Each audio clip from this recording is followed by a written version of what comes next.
زانی کو جو دنیا میں سب سے پہلا عذاب ملتا ہے نا، وہ یہ ملتا ہے کہ اس کو اس گناہ کا چسکا لگ جاتا ہے. وہ زنا کرتا ہے یہ سوچ کے کہ صرف ایک دفعہ کروں گا، لیکن یہ ہمیشہ سوچ سوچ کے کرتا رہتا ہے، اور اسی حال میں اس کی موت آ جاتی ہے. زانیوں میں مرتا ہے وہ. یہ بہت بڑی بھول ہے کہ میں ایک دفعہ گناہ کر لوں پھر توبہ کر لوں گا. اور یہ شیطان اس لیے کرواتا ہے، یار دیکھیں تو صحیح اس گناہ میں لذت کیسی ہے، ذائقہ کیسا ہے. ایسی اللہ کی طرف سے اس پر پھٹکار برستی ہے نا زانی پر، وہ تڑپتا ہے کہ مجھ سے چھوٹ جائے. کسی کو اللہ توفیق دے دیتے ہیں، لیکن عام طور پر کیا ہوتا ہے، گیا بس. اتنا مشکل ہوتا ہے پھر اس کو اس دلدل سے نکلنا. اللہ کہتے ہیں اب گند میں منہ مارا ہے، گند میں رہو. گند کھایا ہے نا، گند کھایا تو اب گند میں رہو. پھر گندگی میں اس کو مزہ آتا ہے پھر وہ. اس لیے اللہ کا واسطہ جن لوگوں سے زنا نہیں ہوا، اللہ کا واسطہ کبھی بھی اس گناہ کے قریب مت پھٹکو. اللہ نے یہ نہیں کہا کہ زنا مت کرو، اللہ نے کہا وَلَا تَقْرَبُوا الزِّنَا، زنا کے قریب مت جاؤ.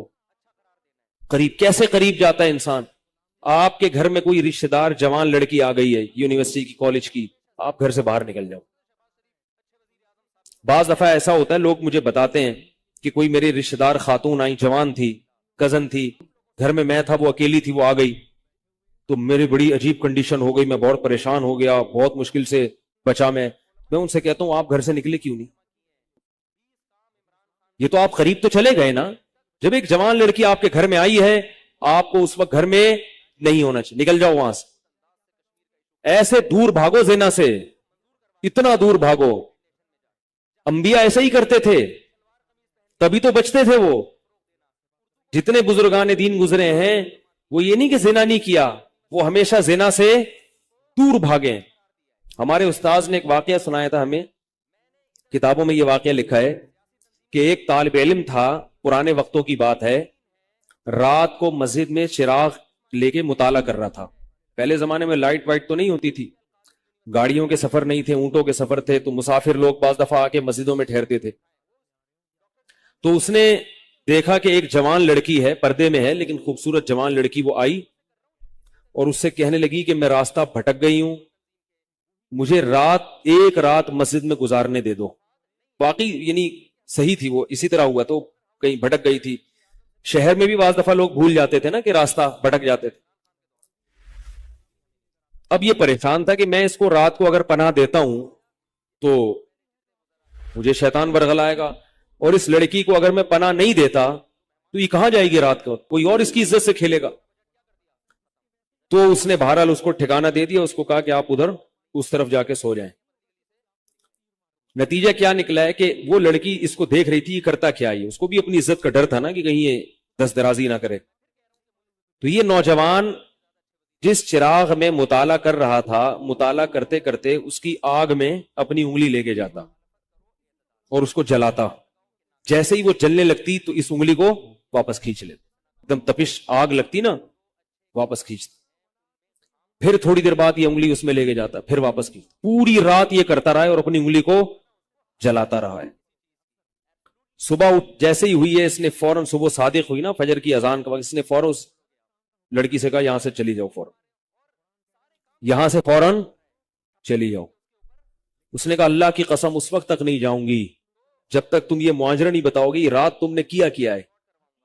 تو کہنے لگا یہ میرا اور اللہ کا معاملہ ہے، میں تمہیں نہیں بتا سکتا. اس نے پھر اللہ کا واسطہ دے کے کہا، اس نے کہا میں جاؤں گی نہیں یہاں سے جب تک بتاؤ گے نہیں. اس نے کہا شیطان مجھے ورغلا رہا تھا کہ ایک جوان لڑکی ہے، اجنبی ہے، کوئی دیکھنے والا نہیں ہے، کوئی دیکھنے والا نہیں ہے، تو زنا کر لو اس سے، کوئی دیکھنے والا نہیں ہے. شیطان مجھے لے کے جاتا تھا تو میں اپنی انگلی آگ میں جلاتا تھا، اپنے نفس کو یہ سمجھانے کے لیے کہ دنیا کی آگ برداشت کر سکتا ہے، جہنم کی بھی برداشت کر لینا، جہنم کی بھی برداشت کر لینا. پھر اور اگر تجھ سے یہ برداشت نہیں ہو رہی تو وہ کیسے برداشت کرے گا؟ کہ یار جب میں آگ میں جلنے لگتا تھا نا تو میری چیخ نکلتی تھی، کہ یار یہ نہیں ہو رہی تو وہ کیسے برداشت ہوگی؟ حدیث میں آتا ہے جہنم کی آگ دنیا کی آگ سے 70 گنا زیادہ گرم ہے، 70 گنا زیادہ گرم.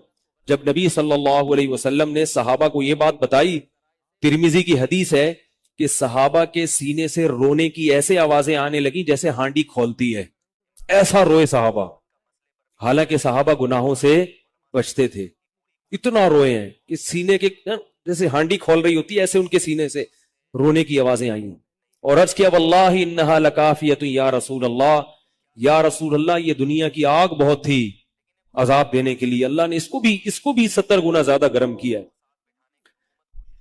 تو اس نے کہا کہ میرے دل میں گناہ کا خیال آتا تھا، میں کیا کرتا تھا، اپنے آپ کو جلاتا تھا، جب چیخ نکلنے لگتی تو اس طرح پوری رات میں نے اپنے نفس کو روکا ہے گناہ سے۔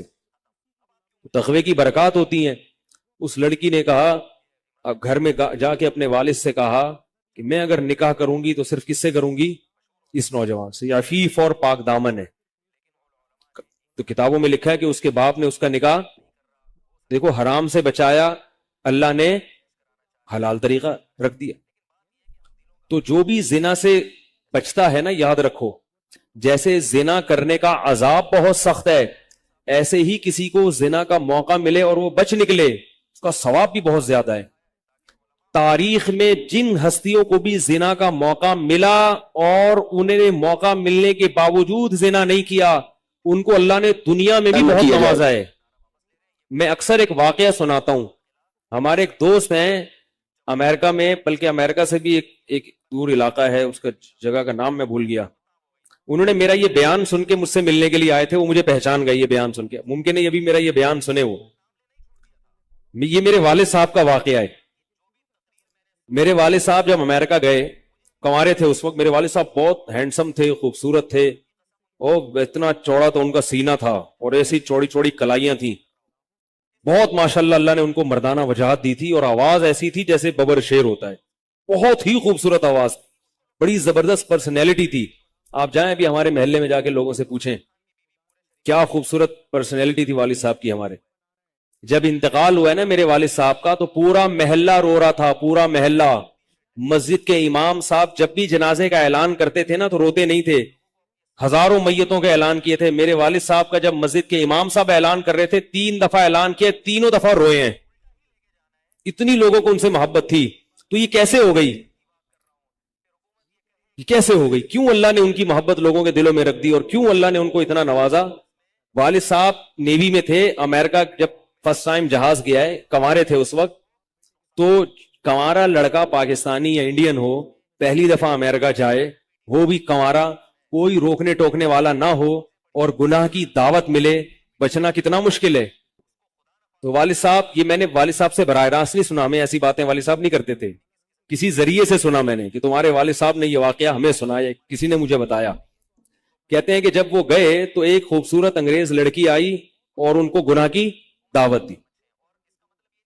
اب ایک دم پہلی دفعہ کسی پاکستانی نے یہ چیز منظر دیکھا ہو، ٹھیک ہے نا، امریکہ کا ایک منظر ہوتا ہے نا، اب تو لوگ موویز میں اتنا دیکھ چکے ہوتے ہیں نا، اس وقت تو ڈرامے فلمیں بھی نہیں ہوتی تھی، موویز بھی نہیں ہوتی تھی، تو پہلی دفعہ ہی دیکھا تھا یہ ایسا منظر، تو وہ گھسیٹ کے لے گئی اپنے گھر۔ جب یہ کہیں گھر پہ گیا ہوں نا تو مجھ پہ اللہ کا خوف آ گیا، میں کہا یہ کیا کر رہا ہوں، وہاں جا کے واپس بھاگے ہیں۔ ادھر پہنچنے کے بعد وہ عورت غصہ ہو رہی تھی کہ اگر تم نے یہ کام کرنا نہیں تھا تو میرے ساتھ آئے کیوں میرا خرچہ کرایا، تم نے کیوں خرچہ کرایا میرا؟ تو آدمی اور شرمندہ ہو جاتا ہے نا کہ یار۔ تو والد صاحب کہتے ہیں کہ میرے دل میں خیال آیا کہ میں نے زندگی میں کبھی یہ گناہ نہیں کیا اور میں یہاں پہلی دفعہ آیا ہوں، اگر میں اس گناہ میں پڑ گیا اللہ کی نظر مجھ سے ہٹ جائے گی۔ واپس بھاگے۔ بڑا مشکل ہوتا ہے ایسے موقع پہ۔ اس وقت ان کی عمر ہوگی 22 یا 23 سال، زیادہ سے زیادہ 24 سال ہوگی، تو بھاگے واپس۔ تو والد صاحب کہتے تھے، جنہوں نے مجھے یہ واقعہ سنایا، کہ مجھے کہنے لگے کہ تمہارے والد صاحب کہتے تھے کہ اس کے بعد میری زندگی میں کیا آیا ہے؟ انقلاب۔ پھر اللہ نے قرآن کی تلاوت کی توفیق دی، حفظ قرآن تھا، بھول چکے تھے، روزانہ ایک قرآن پڑھنے کا معمول بنا پھر، تاکہ قرآن دوبارہ یاد ہو جائے۔ جہاز پہ 3 سال امامت کی، داڑھی بڑی رکھ لی ماشاءاللہ، اور پھر اتنی عزت اللہ نے ان کو دی۔ اللہ نے ان کے، ہمارے سب بھائی ماشاءاللہ داڑھی والے ہیں، سب بہنیں شرعی پردہ کرتی ہیں، سب بھابیاں پردہ کرتی ہیں۔ گھر میں کیا آ گیا پورا، حالانکہ اس وقت شادی نہیں ہوئی تھی، لیکن یہ اثرات کہاں منتقل ہوئے ہیں؟ خاندان میں پورے۔ پورے خاندان میں منتقل ہو گئے نا. انتقال ہوا تو جنازہ میں نے پڑھایا والد صاحب کا. اگر اللہ نہ کرے اس برائی میں پڑ جاتے, ہمیں پتا چلتا کہ ہمارا باپ ایسا ہے, تو ہم ایسے ہوتے؟ ویسے تو ابھی بھی کوئی اتنے نیک نہیں ہے, لیکن گیٹ اپ تو ہے نا. گیٹ اپ تو اللہ نے مولویوں والا دے دیا نا, تھوڑے تھوڑے تو دیکھنے کی حد تک تو نیک بنا دیا نا. ایسے نہیں ہوتے ہم. تو یہ جو برکات ہیں یہ نسلوں میں منتقل ہوتی ہیں. نسلوں میں اتنی عزت دی اللہ نے, اتنی عزت دی تھی کہ انتقال کے وقت محلہ رو رہا تھا, پورا محلہ رو رہا تھا انتقال. اور بہت سے لوگوں نے والد صاحب کی قبر کے پاس نہ جگہ گھیر لی تھی کہ ہم یہاں دفن ہوں گے. حالانکہ مسجد کے امام نہیں تھے, کچھ بھی نہیں, کوئی ایسی شخصیت نہیں تھے کہ وہ مقتدی اور رہبر سمجھے جاتے ہو. تہجد کا معمول تھا, تلاوت کا معمول تھا, اور میں نے خود بھی کئی دفعہ نوٹ کیا, ایسا لگتا تھا ان کے منہ سے خوشبو آتی ہے, ایسا محسوس ہوتا تھا.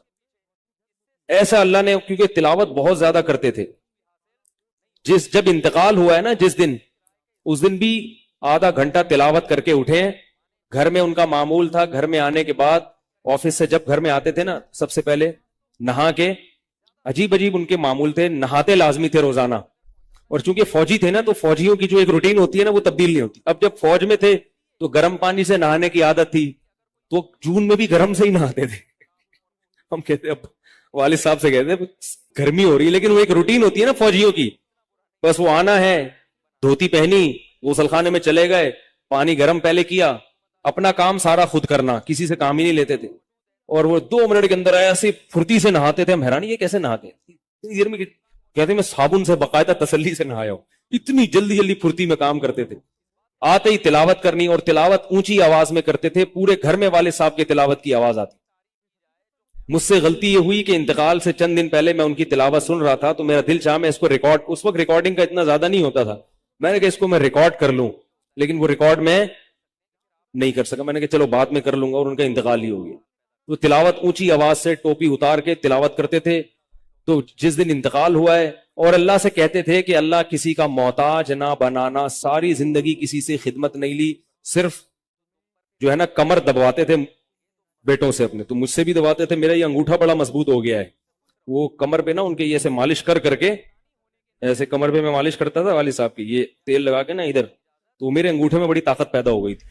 مجھے کہتے تھے یار تم ہو باریک سے, میرے باقی بھائی ذرا, لیکن یار تمہارے ہاتھ میں بڑی طاقت ہے. تو میں کہتا تھا کہ یہ میرے ہاتھ میں طاقت نہیں ہے, یہ مالش کر کے نا یہ انگوٹھا بہت مضبوط ہو گیا ہے. تو کیا تھا, تلاوت کی انتقال سے پہلے, اور بار بار دعا کیا کرتے تھے کہ اللہ بستر پہ لیٹوں نہیں. زندگی میں ہم نے کبھی نہیں دیکھا والد صاحب بستر پہ لیٹے ہوں, یعنی بیمار ہو کے لیٹے ہوں, اپنا سارا کام پھرتیلی پن سے کوئی بالکل. تو وہی ہوا, موت کے وقت بھی ایسا ہی ہوا. آئے ہیں, تلاوت کی ہے, پھر اس کے بعد گئے عشاء کی نماز پڑھنے, صف میں بیٹھے ہوئے تھے کہ گر گئے. صف سے اٹھا کے ان کو ہاسپٹل لے کر گئے, نماز کی اقامت ہو رہی ہے, اور وہیں اٹیک ہوا, اور وہی ان کا قبر کا سفر. کتنی اچھی موت دی اللہ تعالیٰ نے, کہ ایک دن کیا ہوا, بارش میں بھیگتے بھیگتے آئے ہیں گھر میں, اور فوراً نماز کے لیے گئے. تو والدہ نے کہا کہ بھائی ابھی بارش ہو رہی ہے. انہوں نے کہا اللہ بولے گا آفس سے یہاں تک پہنچ گئے, اور اب یہاں سے مسجد تک نہیں جا رہے, اللہ کو بھی منہ دکھانا ہے. ایسے نماز کے پابند. سعودی عرب میں جب عمان میں ان کی جاب تھی, کئی گھنٹے کا گرمیوں کا روزہ ہوتا تھا, لوگ چھوڑ دیتے تھے. والد صاحب کہتے تھے مر جاؤں گا, رمضان کا روزہ نہیں چھوڑوں گا, کچھ بھی ہو جائے رمضان کا روزہ کیسے چھوڑ. تراویح کبھی نہیں چھوٹتی تھی, رمضان کا روزہ کبھی نہیں چھوٹتا تھا.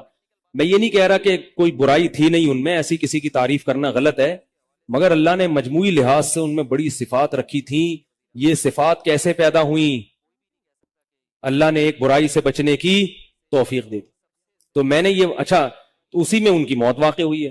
اور رات کو 12 بجے انتقال ہوا. ان کے سارے کام ایسے ہوتے تھے, موٹے موٹے کام اور چپکے, شو بازی کا بالکل بھی شوق نہیں تھا ان کو.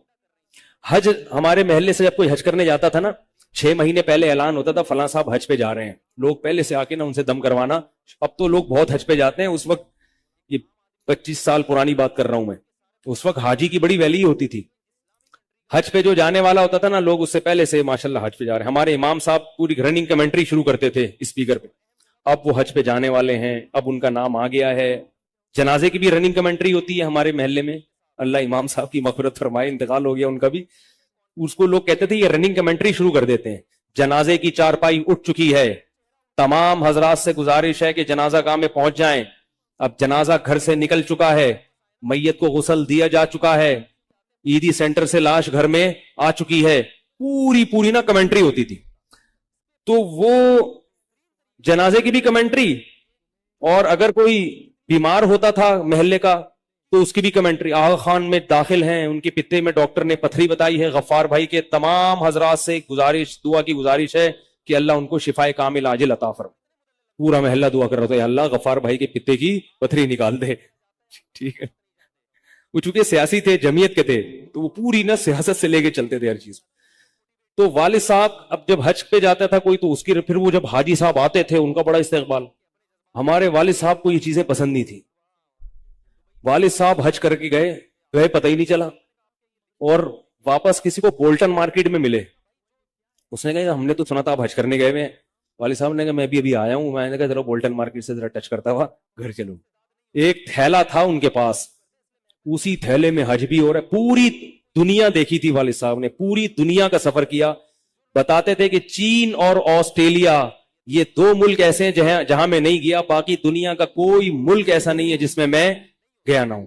لیکن اتنی سادگی کہ آپ کہیں گے کہ شاید یہ کبھی انڈا موڑ بھی نہیں آئے ہوں گے. کوئی شوبازی نہیں، ایسے چپکے سے گئے ہیں اور حج کر کے چپکے سے واپس. شہرت پسند نہیں تھی، بالکل پسند نہیں تھی شہرت. تو کوئی بھی کام ہے بس آرام سے چپکے سے کر لیے. ختم قرآن کے موقع پر ہمارے امام صاحب نا سب کو بلاتے تھے. ہاں بھائی اب تو والد صاحب کو پسند نہیں ہوتا تھا کہ نام لیا جائے میرا. تو یہ چیز لوگ ان کی پسند کرتے تھے. تو ان کی موت بھی ایسے ہی ہوئی ہے چپکے سے. رات 12 بجے